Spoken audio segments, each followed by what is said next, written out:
ಜಿಲ್ಲೆಯಲ್ಲಿ ಅದ್ದೂರಿ ಬಸವ ಜಯಂತಿ ಆಚರಣೆ. ರಾಯಚೂರು ಜಿಲ್ಲೆಯಲ್ಲಿ ಬಸವ ಜಯಂತಿಯನ್ನು ಭಕ್ತಭಾವದೊಂದಿಗೆ ಸಂಭ್ರಮದಿಂದ ಆಚರಿಸಲಾಗುತ್ತಿದೆ.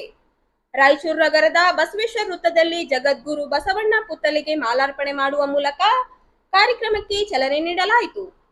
ರಾಯಚೂರು ಜಿಲ್ಲಾಡಳಿತ ಹಾಗೂ ಮಹಾನಗರ ಪಾಲಿಕೆ ವತಿಯಿಂದ ಅದ್ದೂರಿಯಾಗಿ ಬಸವ ಜಯಂತಿ ಆಚರಣೆ ನಡೆಯುತ್ತಿದ್ದು, ನಗರದ ಪ್ರಮುಖ ರಸ್ತೆಗಳಲ್ಲಿ ವಿವಿಧ ಕಲಾ ತಂಡಗಳೊಂದಿಗೆ ಮೆರವಣಿಗೆ ಮಾಡಲಾಯಿತು.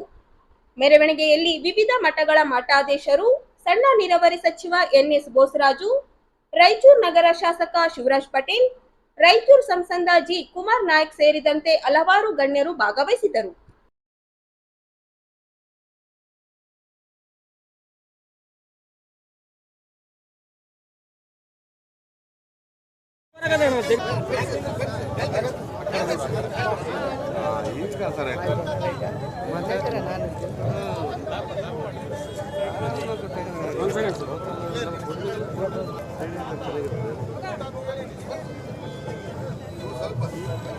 ಸ್ವಲ್ಪ ಹಿಂದಕ್ಕೆ ಸರಿ ಸರ್.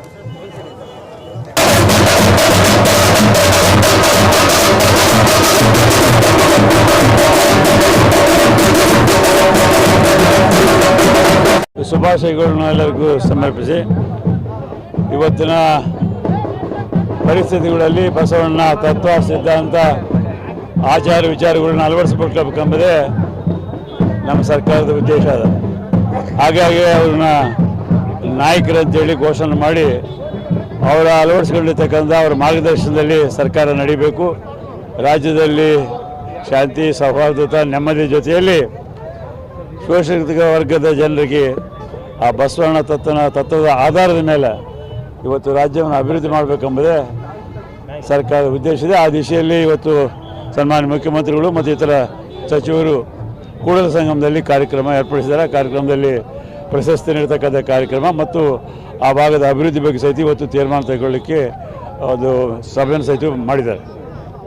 ಜಾತಿ ಸಮಯದಲ್ಲಿ ದಾಳಿ ಮಾಡಬೇಕನ್ಸುತ್ತೆ, ಮಾಡಿ ನಮ್ಮ ಸೈನ್ಯದ ಮೇಲೆ ನಂಬಿಕೆ ಇದೆಯಾ ಅನ್ನೋದನ್ನು ಹೇಳಿರುವಂಥದ್ದು.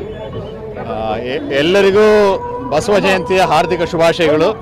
ಇವತ್ತಿನ ಶುಭ ಸಂದರ್ಭದಲ್ಲಿ ನಾವು ಎಲ್ಲರೂ ಸಮಾಜವನ್ನು ಕಟ್ಟುವ ಒಂದು ಕಂಕಣ ತೊಡುವಂಥ ಒಂದು ಸಂದರ್ಭ ಇದು. ಮತ್ತೊಮ್ಮೆ ರಾಯಚೂರು, ಯಾದಗಿರಿ ಲೋಕಸಭಾ ಕ್ಷೇತ್ರದ ಎಲ್ಲ ಸಮಸ್ತ ಜನತೆಗೆ ಮತ್ತು ಕರ್ನಾಟಕದ ಜನತೆಗೆ, ಇಡೀ ಭಾರತದ ಜನತೆಗೆ ನಾನು ಬಸವಣ್ಣನವರ ಹುಟ್ಟುಹಬ್ಬದ ಹಾರ್ದಿಕ ಶುಭಾಶಯಗಳನ್ನು ಸಲ್ಲಿಸ್ತಾ ಇದ್ದೇನೆ.